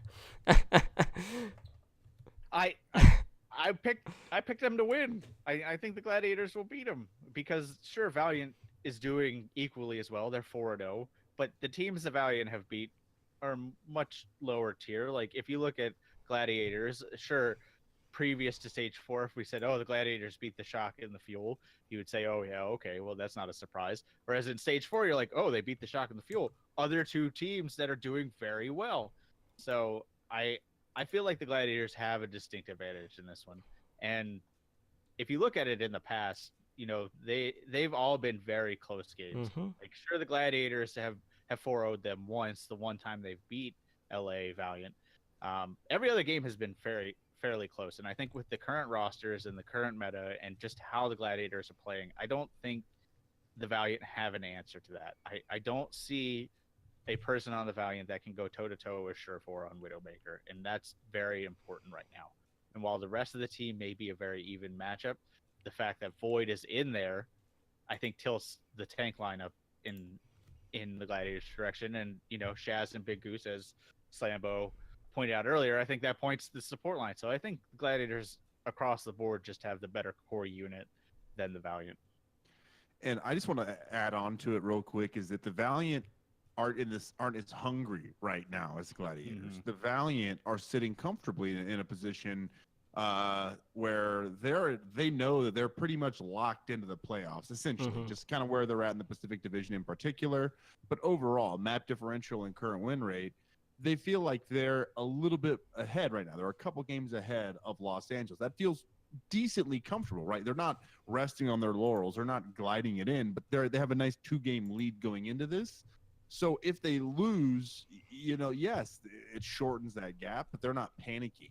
The Gladiators feel like they're clawing themselves out of the bottom of the pit, and whether they surpass Valiant, it doesn't matter. They're trying to survive and make it to those, end of season play or end of stage, really end of season playoffs. So they're just a little more hungry, and I think that's going to lend to their favor in this matchup in particular. They're just going to be that much more hungry and playing with their backs against the wall. Yeah, absolutely. And, there are like two other teams in that position right now that, they are trying to make their way at least to be in the stage playoffs, since, the end of season playoffs are kind of out of their grasp at this point. And, these are two teams that we touched on earlier. So we had the San Francisco Shock going up against the Dallas Fuel this week. And, normally, like, this really wouldn't be something that we would consider to be, like, a game of the week or a marquee match. But, times have changed, and both of these teams are on the rise. So, Spider, like, I really don't know what to make of this match. I feel like out of all of the games this week, this one might be the most, like, even in regards to the picks. Because I know a lot of people that are, like, fully behind the field right now, knowing that they've looked better and they're more comfortable in this meta. And then you have the Shock, who have looked better in this meta on top of being able to work in more of their pieces. Obviously, we got to see some Baby Bay back in the lineup this past week. So we've gotten to see a bit more out of the Shock as well. So, like, for a lot of people, this one could go either way. Yeah, I mean, the last two times these teams have played, the Shock has swept Dallas. But those are both very different teams, very different metas. So that's almost irrelevant at this point, especially to the mindsets of both of these teams. The big thing that I saw the Shock struggle with is Brigitte. Mm-hmm. When there was a very aggressive Brigitte in play, if you look at their game against London, the maps the Shock lost against London, Profit basically pushed into them and went crazy with Brigitte. So they're going to have to deal with that even more so because of the amount of time Dallas plays Brigitte. I think the Shock, as we've talked about with Architect, have the better Widowmaker. While I'm fully on board the Taimu train, what Architect is Architect. So I feel like the Widow battle is going to be an uphill battle for Taimu. So I think the keys to a Shock victory are punishing Mickey's positioning, because Mickey does get very aggressive with his positioning, and winning that Widow battle. The things for Dallas's victory, I think, I looked at map pool, I looked at everything. They're pretty much even across the board, which is awesome for a match at this point in the stage for stage contenders. I think that Dallas's key to victory is supporting Mickey and playing off of that and getting picks on the Shock's tank line, because we've seen that if the Shock's tank line falls, the rest of the team kind of crumbles around it. Like there's not a whole lot of what I call like the New York Excel effect, where they can win fights when they're down a man. Like the Shock typically crumble when they're down a man. Like they can clutch out every now and then, but it's not to the level that they necessarily need to be able to do in a Widow meta, because it is very much a Widow meta right now. So as long as Dallas plays aggressive, I think they have a heavy chance. I think if Shock can counter that aggression with a stalwart defense, which they're not really known for, they have a chance. So I think this is a very even match. So I put it 3-2 in favor of Dallas. But like I said, it really depends down to it's going to come down to some individual plays at this point. Absolutely. So another one of those matches that I know Sam was really looking forward to, as am I, is the match between Philadelphia Fusion and the Los Angeles Gladiators. So these are two teams that pack a pretty big punch. We've seen the tank lines on both sides look very solid overall. Obviously, you have Sato for the Fusion, and then you have Fisher, who's better than Fisher? Nobody. You could just ask him that. So this is going to be one of those matches that I'm like, man, like the battle on the front line is going to be absolutely phenomenal, and I cannot wait for this match. So Slambo, like, who do you see coming out on top of this one? Because both of these teams have looked good overall. Sato not really getting punished a whole lot on the front line, but like, I don't know. Like, you look at both of these DPS lines, and maybe we've seen a bit more stability out of the Fusion side compared to the Gladiators, but both sides have looked good. Yeah, but if you look at who the Fusion have played, we Boston, reeling, not the same team they used to be. Florida, Shanghai, and Dallas, and they lost to Dallas, right? Mhm. So Dallas is a team that, again, we mentioned not in a negative light, but in a light that's a good team right now. So that's a good loss. But those other three are a little bit shaky. So a lot of that play with Sato and a lot of that, like you said, Totem, the lack of that punishment is not exactly from the strongest teams right now in this stage. So when they come across the Gladiators, in particular hydration, I would be I'm very excited to see how that matchup turns up, to see if Sato has the same amount of time that he's getting in the front lines, because I don't think he's going to. These teams, they are second and fourth in the stage right now, and they are fifth and sixth overall. So sixth being the Gladiators, fifth being the Fusion. I mentioned the Gladiators are kind of clawing up from the bottom. You know, they're just a couple games away from, securing a spot, or a couple games losing their opportunity to make it to the postseason. I think that the jitters are gone for Void, so you're not going to expect to see that same kind of inadequate play from the Zarya or just the clunky play in general. Jitters are gone. I think past Kings Row, they're good to go on that forefront. And I think where Philly's at, there was this play on Kings Row, and I mean, maybe it's a little bit of conjecture based on what we see, but there was this point where um, Dallas was going to the point on Kings Row, and they were like above the point, getting the high ground, and Dallas got 2 ticks pretty much before Hotba contested the point at all. So I don't know if that's miscommunication. I don't know if that's trying to be patient, trying to be like an NYXL type of team, which, it's a good call. But it just seemed like that moment tells me currently where Philadelphia is and was at, is that there's something off about this meta, and they're just not playing with the same communication and synergy that they once did. And that concerned me, and to answer the first question you asked me, Totem, what it comes down for me is the Gladiators are definitely going to take this matchup. I think it's going to be a 3-1 in their favor. I think right now Philadelphia will have some nice play because of Sato in that main tank role, and they will take a map. But past that, the Gladiators should, I think, handle in the other phases of the game. Sureforce playing fantastic right now. Widowmaker has got a lot of space, especially with that great tank and support lineup that I mentioned. And lastly, right now I mentioned the Gladiators were hungry, but their upcoming opponents are New York, London, and Seoul here coming up in the next couple matchups. And then for the Fusion, they have San Francisco, Seoul, London, and Houston. So Gladiators are kind of looking forward, and they see they have a very difficult schedule ahead of them. And I think that instead of serving as a problem and causing them to kind of be distracted, it will serve as a motivator and make this matchup a little bit easier. And they're going to be really ready to upset the New York Excel here coming up soon. I want to kind of point out that last week I made kind of the offhanded joke that they're going to put in Shadowburn to counteract Mickey's smile, and they put in Shadowburn, and he looked pretty good. I mean, we haven't seen Shadowburn in a while. Exactly, Slambo nails the Shadowburn, but he looked pretty good. That's kind of when Philadelphia started to turn around. Like, they looked really good on Li Jiang. So I am curious to see if they'll play him this week. I don't think he's going to be enough. I'm fully on the Gladiators train at this point. So I'm just curious to see what they're doing with their parts. Maybe communication is an issue, and they had always, put the proponent up that EQO was the main communicator, and he helped service that side of the team. That's why they were playing him more than Shadowburn. But as soon as Shadowburn came in, the dives were more coordinated. The pickoffs were better. They just seemed closer to that old Philadelphia that we were used to. So I'm curious to see if they try to pull that against the Gladiators. The only problem with the Gladiators is Shadowburn's, a very good Pharah, but Hydration is a better Pharah. Mm-hmm. So I'm curious to see what Philly will do in this situation, but I'm with the Gladiators winning this. And I'm sorry, I wanted to mention one other thing, guys. I forgot in my notes I didn't mention. In this current stage, both teams are undefeated on all the maps they're playing on this week. So neither have lost a map on Blizz World, Horizon Lunar Colony, Lijiang, or Dorado.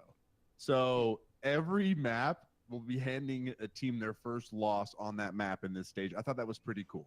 I wonder, that might be the first time that's actually happened this season. I mean, I know it's still kind of early on, but that's awesome. It'd be a lot of like counting to do statistically, but Right. I thought it was an interesting thought. So Absolutely. And kind of to go back to the Shadowburn discussion, I wonder, like, because they mentioned, like, the reason that Sato and Hotba have so much chemistry together is because they were both kind of on, like, that sister team for the Fusion. So I wonder if Shadowburn at the time, because he wasn't seeing as much play, was also, you know, with them in that group as well. That could be a reason why the dive might have looked better in that instance. But I don't know, like, this is definitely still going to be a very good match. I, too, also have it going to the Gladiators with the score 3-1, so I think, like, right now, the Gladiators are just too strong of a team, and, you know, I think they'll be able to leapfrog Fusion overall in regards to the seed-in. But guys, you know, obviously there's a ton of other great matches. Be sure to check out the Overwatch League website to get the rest of the schedule, but we're going to go ahead and close things out tonight. So if you would like to help out the show, one of the best ways to do that is to leave us a review over on iTunes. Any sort of insight and, you know, constructive criticism is always welcome, just so we can make for a better listening experience for you guys. We do have our Pick'em League, so, you know, we still have that going. We have our end stage prizes going on, and all in all, like, Slambo, you hit a rough week this week, unfortunately. worst week I've ever had in the pick'ems, but that is very appropriate for the meta. Somehow you've survived. I hate you. Did you adjust your picks middle of the week? Because I feel like that's what I should have done. No, I didn't. I'll go over the weekly numbers, and then we'll move on. So I finished with 3,600 points, as did Edinar. Spider, you had 3,200, and Slambo, you had 3,150. I think I want to say I was 8-4 this past week. But, like, the worst week that I had was 6-6. So I don't know if you were on par with that, Slambo, but that was by far my worst week. I can't remember if that was stage 1 or stage 2. I think I got 3 games correct. Oof. Yeah, that hurts. All right, well, moving on, guys. Of course, I'm going to plug Overwatch Recall. That is our podcast directory for everything Overwatch, Overwatch League, and Path to Pro. So you can find a list of all of the Overwatch podcasts there. You can find it also on our website at owlnshow.com/OWRecall with episodic listings released every Sunday. And, of course, like, if you want to find the latest ones posted on Twitter, you can follow us on Twitter at OWRecall. So, podcast should be coming pretty soon for that. We do have our Overwatch League Network tournament coming up. That is on June 30th at 6 p.m. Pacific time. That is 3v3 lockout and elimination rules, so we'll have that streamed live over on a Twitch channel, casted by myself and my soulmate Slambo, and we'll have some giveaways for tournament entrants and potentially the Twitch chat for that as well. So just go to the challenge site at challenge.com/OWLN, and you could sign up and register your team there. And of course, guys, if you have issues with Challenge, because I know some people are confused with how to work that website, just reach out to me. I will gladly help you out and get you signed up for the tournament, but we hope to see you guys there. But Spider, why don't you go ahead and let everyone know where they can get a hold of us over on the social media and on the interwebs? Sure thing. You can email the show at contact@owlnshow.com. You can find us on Twitter and Instagram at owlnshow. Website, same thing, www.owlnshow.com. YouTube, you can search Overwatch League Network on YouTube. We're still looking for our 100 subscribers, so check that out. We are slowly adding content, and I fully expect there to be a PTR this week with Symmetra, so a video about Symmetra will go up on there. You can find our Discord at discord.me/OWLNshow. You can find our Twitch, if you're not currently watching us, at twitch.tv/OWLNshow. We do 3 primary shows a week and then like two or three general streams a week. We have our first show, which is Mondays at 7 p.m. PDT. It's our current show. You're listening to Overwatch League Network. It's where we cover everything on Overwatch League. We have our variety show, Heroes Never Die, Wednesdays at 5 p.m. PDT, which is everything Overwatch. Then we have our Tier 2 Path to Pro Contenders team, The Back Cap, Thursdays at 7 p.m. PDT. And then Friday and Saturday, we do, host variety streams. I know I'm doing like a grind out of gold, which is as terrible as it sounds.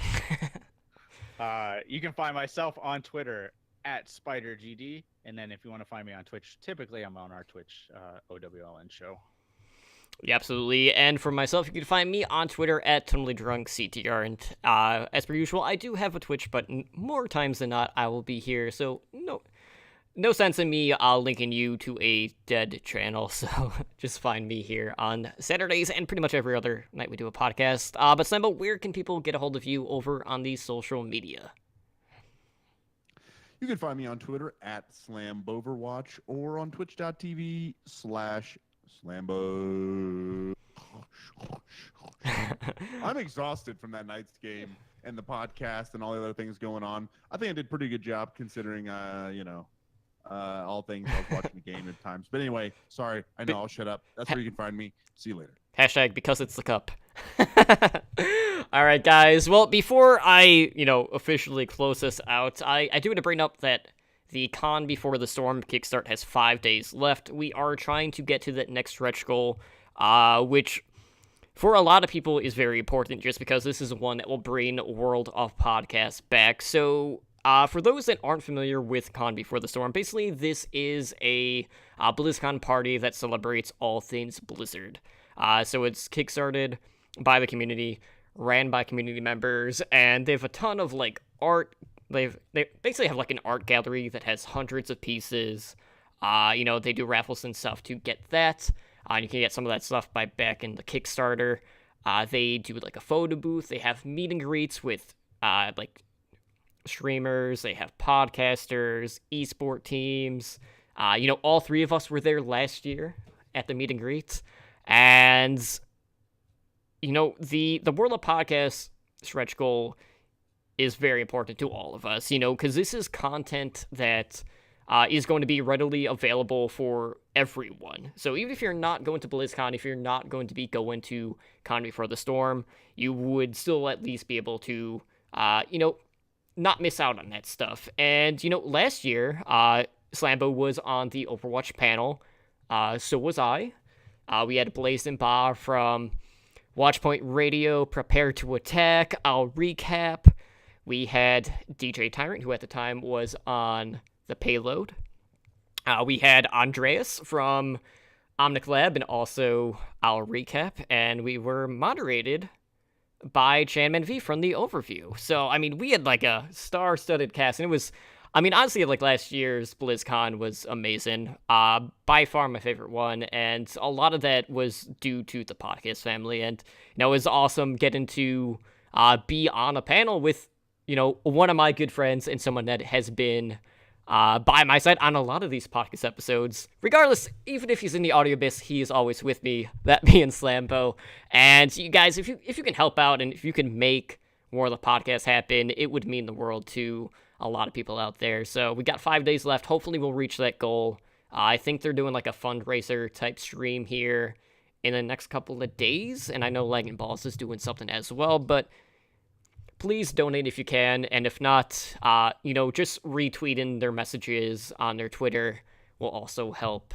So really hoping to see you guys there, and I know I'll definitely be there one way or another, supporting the cause. But for now, guys, that is going to do it for us here tonight on Overwatch League Network. Again, I am Totally Drunk, joined here as always by Spider and Slambo, and we will see you guys back here next week. Have a good night. Thank you for listening to the Overwatch League Network. Be sure to follow the show on Twitter at OWLN Show.